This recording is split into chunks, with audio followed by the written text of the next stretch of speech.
E aí pessoal, beleza galerinha? Boa tarde, boa noite, bom dia, sei lá a hora que você vai ver essa aula.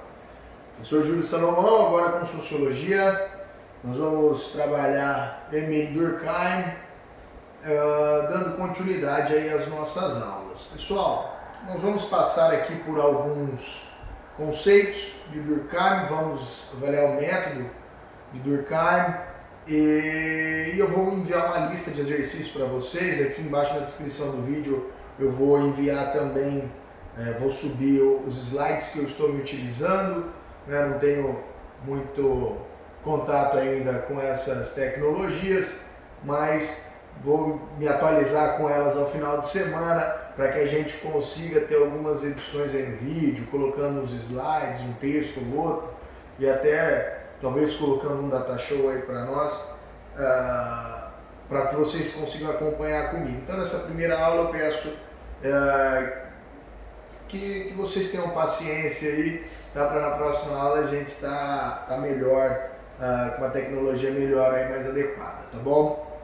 Então já enviei nos grupos aí os slides, peço que vocês me acompanhem. Então por favor, quem tiver aí já com os slides em mãos, que conseguir acompanhá-los, já vamos junto. Primeiramente, vamos contextualizar, né? Pegar esse período histórico aí no qual está Émile Durkheim.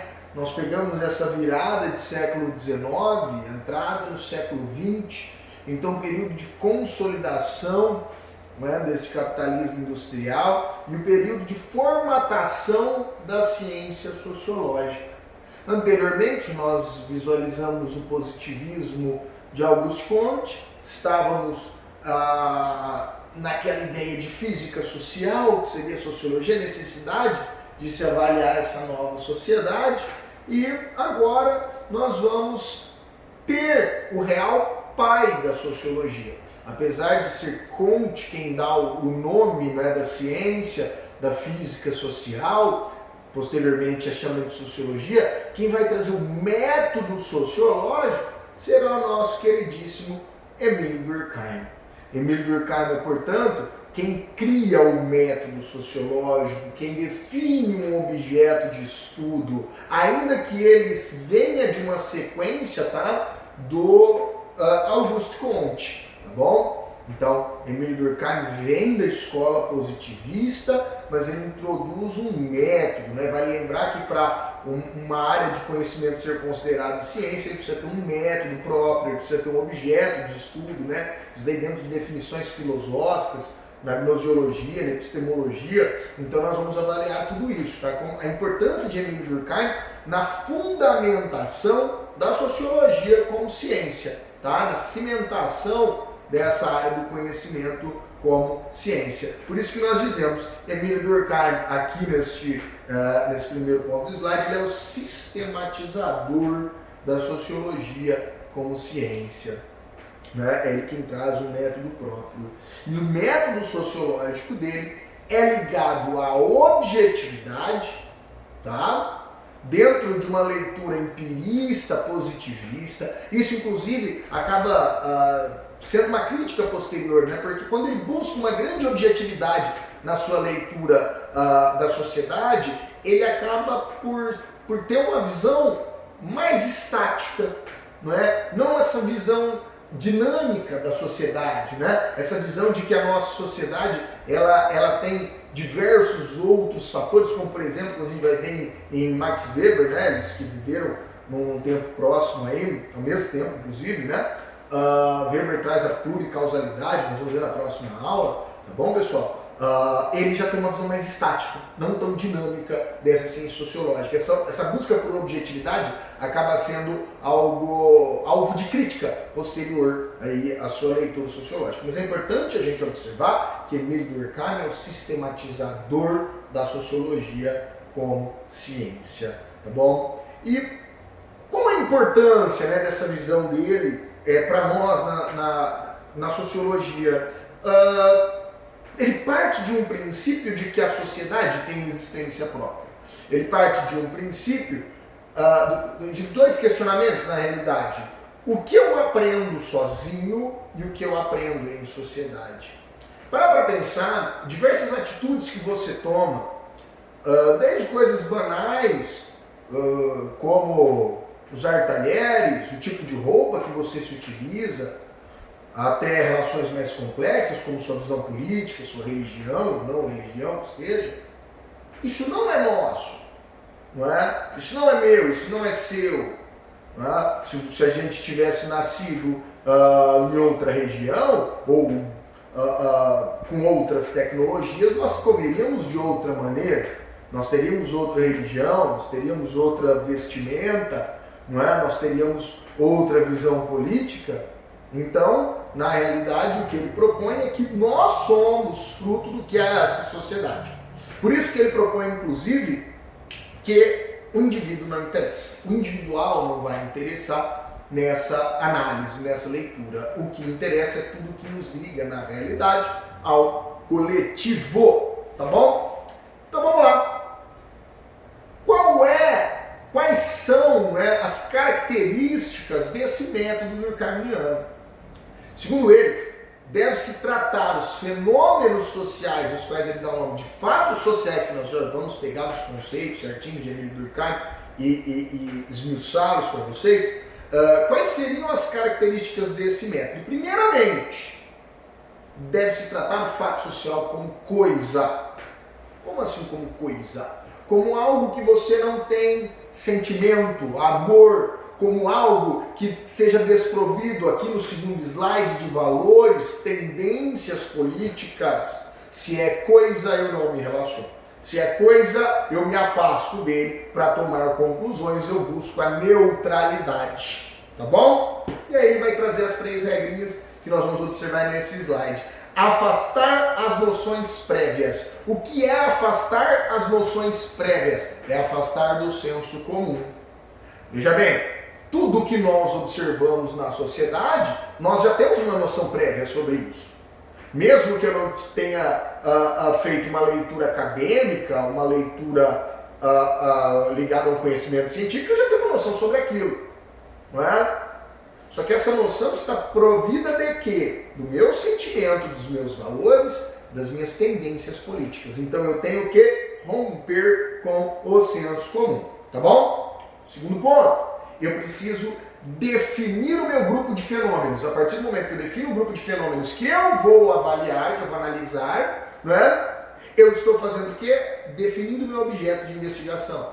Seja ele a violência, seja ele a desigualdade social, seja ele brigas de torcida organizada, não é? Eu posso avaliar N fatores aí, N fenômenos da nossa sociedade e definir qual será esse grupo de fenômenos que eu vou observar, tá bom? Que eu vou avaliar, que eu vou analisar. E ao final, em minha conclusão, eu vou isolar de manifestações individuais. Então vejam que a grande busca de Emile Durkheim é pelo quê? A neutralidade, não é? Ele busca a neutralidade, isolar de manifestações individuais, desprover-se de tendências e valores políticos, tá bom? Então ele vai buscar dentro desse método empirista, positivista, empírico-positivista, a neutralidade, tá?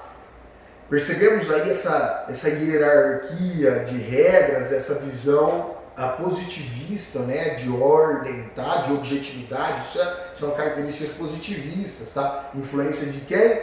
Do nosso queridíssimo Auguste Comte, ok? Beleza, galera?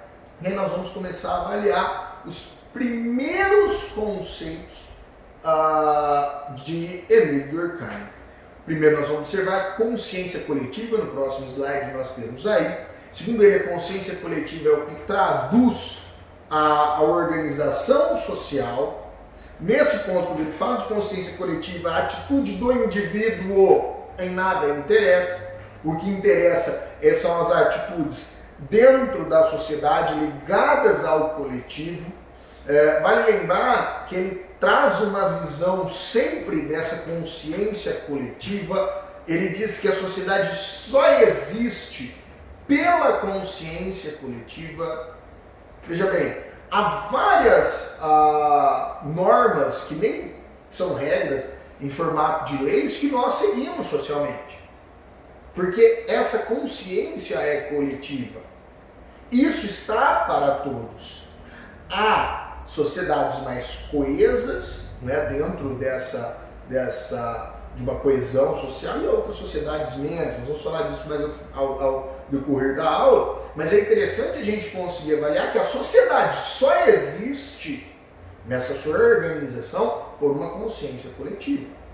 Um pedaço de papel só vale R$5 porque todo mundo concorda que vale R$5 esse pedaço de papel, tá bom? Então isso é bem interessante para nós.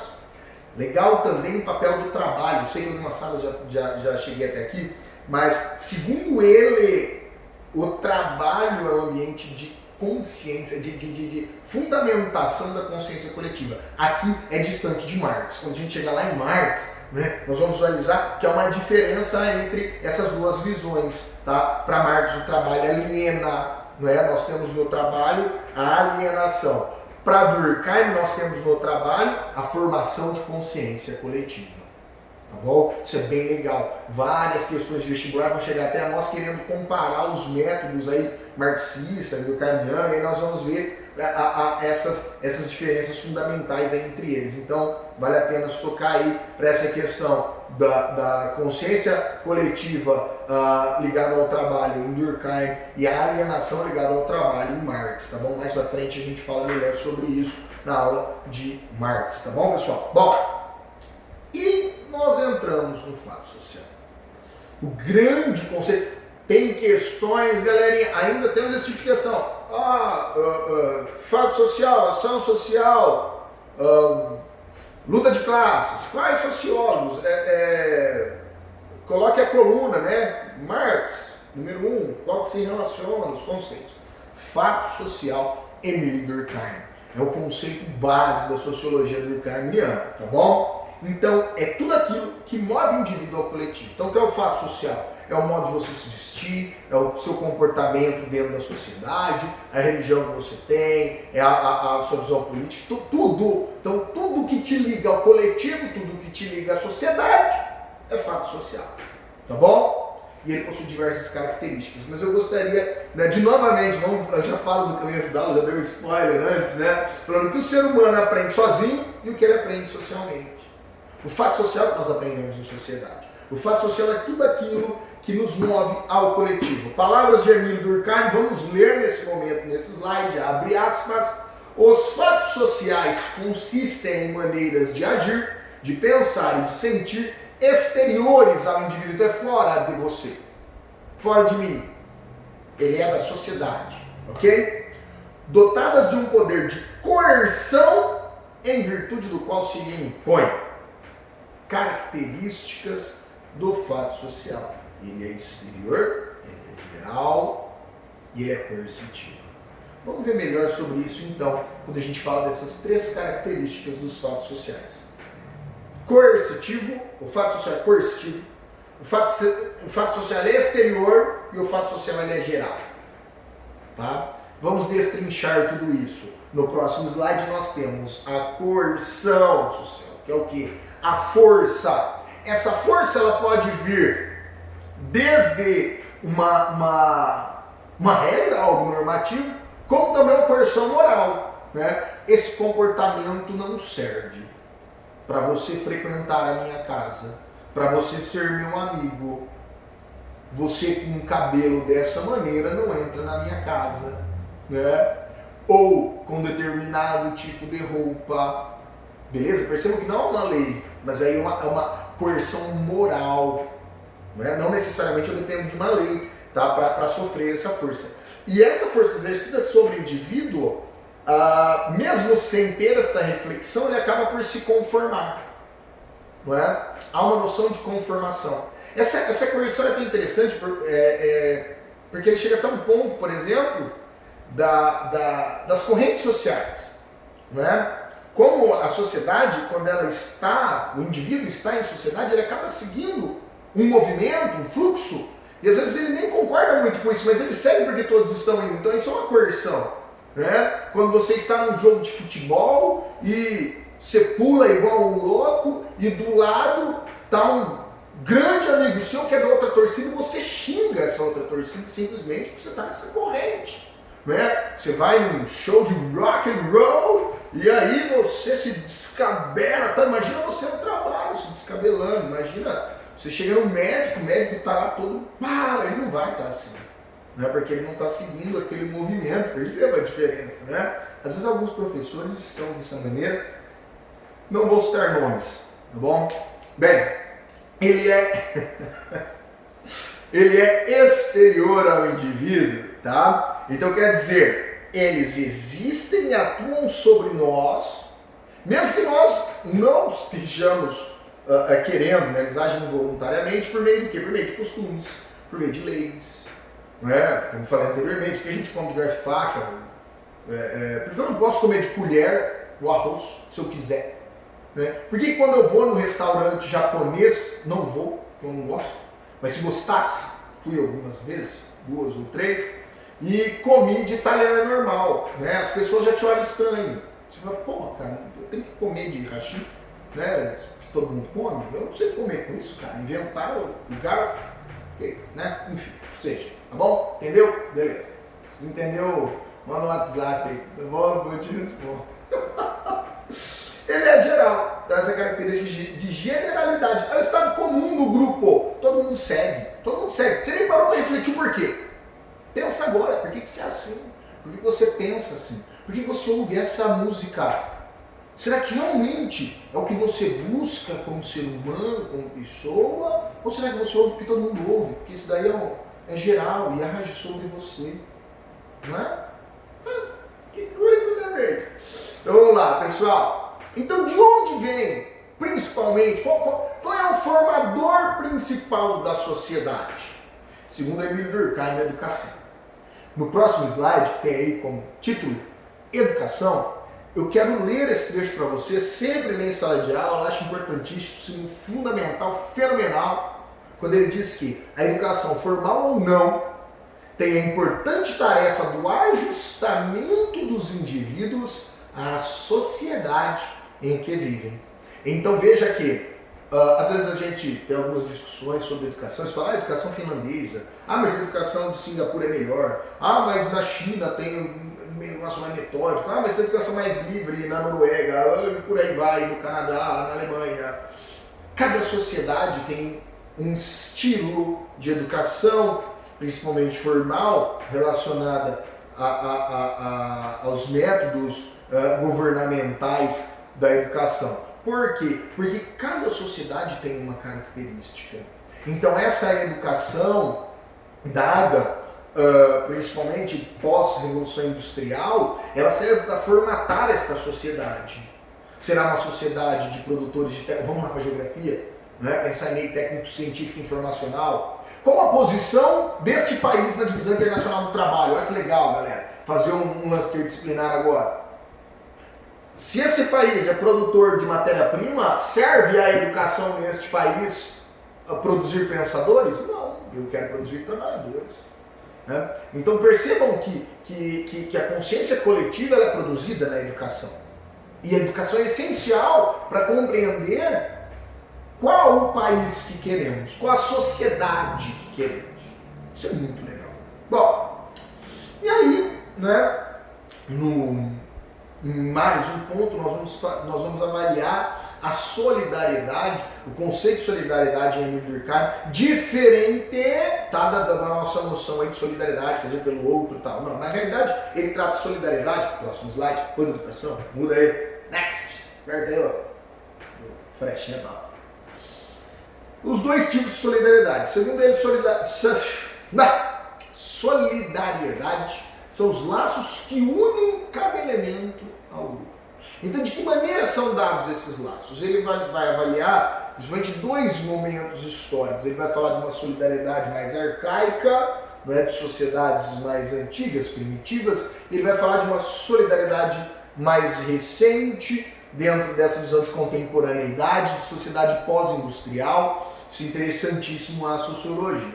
Então, ele vai dar o nome de solidariedade mecânica, que são essas sociedades mais primitivas, onde eu não tenho uma divisão social tão complexa, portanto, a coesão social, portanto, a consciência coletiva, ela atua mais sobre o indivíduo, não é? Tende-se, né? Por isso que a gente fala, o indivíduo não se pertence. Ele tem mais uma noção de agrupamento social, sociedade mais coesa. Eu tenho uma divisão social do trabalho muito restrita, mais ligada a sexo, a idade, não é? Não é uma divisão complexa, né, do trabalho, tá bom? Interessante, tá? Para garantir essa coesão social, o direito nessa sociedade, ele é repressivo. Exclusão, tá? Sociedades antigas, primitivas. Já a solidariedade orgânica, tá? Eu já tenho nessa sociedade pós-industrial uma visão de especialização do trabalho. O que reduz essa consciência coletiva, né? Essa coesão social, entretanto aumenta a interdependência. Porque se há uma grande especialização, olha que interessante, dentro da divisão social do trabalho, eu tenho uma maior dependência entre os indivíduos nessa sociedade, né? Eu tenho ao mesmo tempo independência e unidade. Percebem isso? O direito na solidariedade orgânica, na sociedade pós-industrial, na sociedade da virada do século XIX para o século XX, ele é um direito restitutivo, cooperativo, ele já tem uma outra visão. Bom? Por isso que às vezes os falam, tem que excluir mesmo e tal. Você está ligado a uma solidariedade mecânica, né? Uma visão mais primitiva, tá, pessoal? Diferente da solidariedade orgânica das sociedades contemporâneas. Leia-se capitalistas, tá bom?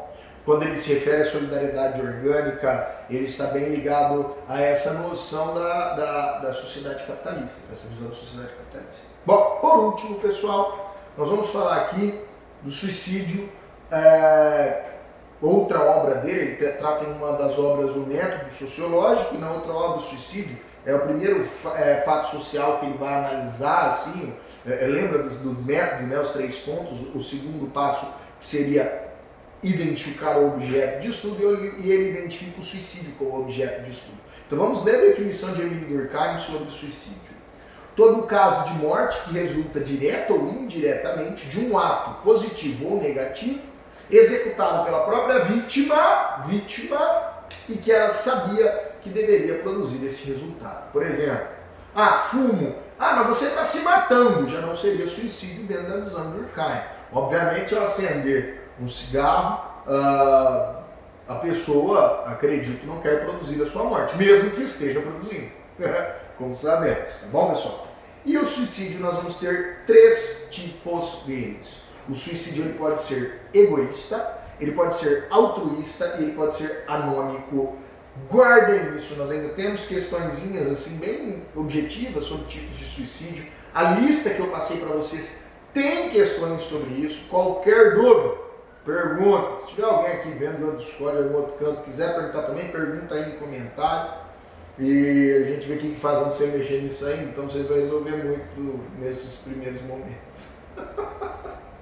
Bom, o suicídio ele é egoísta quando o indivíduo não se sente mais pertencente à sociedade, tá? Então, tem até uma questão aí de suicídio egoísta, né? Alguns, um joguinho lá, que, enfim, que ao final era o adolescente se suicidar, né?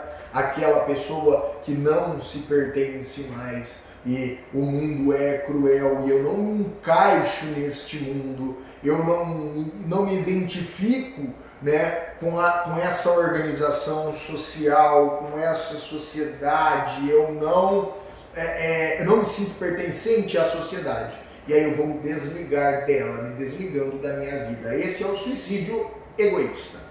O suicídio é altruísta quando se sobrepõe, quando se tem uma noção de coletividade, tá? Por exemplo, em uma seita onde há um suicídio, há uma ideia de um bem maior, quando uma pessoa se suicida pelo grupo, né? Há poucos anos em Myanmar, um monge budista ateu fogo no próprio corpo como um protesto. A Primavera Árabe começou também da mesma maneira, com um suicídio, se eu não me engano, foi de um comerciante na Tunísia, né? Que ele ateou fogo para mostrar o descontentamento com aquelas políticas antidemocráticas dos países árabes naquele momento, 2011. Ou um homem-bomba, por exemplo. Isso seria um suicídio altruísta. Vale lembrar o que ele fala, positivo ou negativo. Tá? E o suicídio anômico, veja a diferença entre eles. O suicídio anômico, não quando a pessoa não se sente pertencente a essa organização da sociedade, mas quando não há organização social. Exemplo, a crise de 29, exemplo, crises econômicas, não é? Que a gente observa por aí, putz, a pessoa perdeu tudo antes se matou. Né? Ou há um estado de caos, onde eu não tenho mais uma normalidade social e a pessoa se mata pelo caos, não pela organização social, que eu não pertenço, mas pela desorganização social. E aí eu não me sinto mais a necessidade de estar vivo. Tá bom? Muito importante que nós entendamos fato social, suas características, os tipos de solidariedade, os tipos de suicídio, o método de Durkheim, a importância da educação, tá bom? É a visão de consciência coletiva. Aprendidos estes conceitos, show de bola. Beleza, galera? Estou enviando as atividades, façam alguns colégios ele pede que me entregue como resposta, eu vou falar no grupo dos alunos aí certinho, mas todos façam as atividades, está aí a lista de exercícios, tá bom? Espero que tenha sido de grande proveito para vocês, beijão e tudo de bom.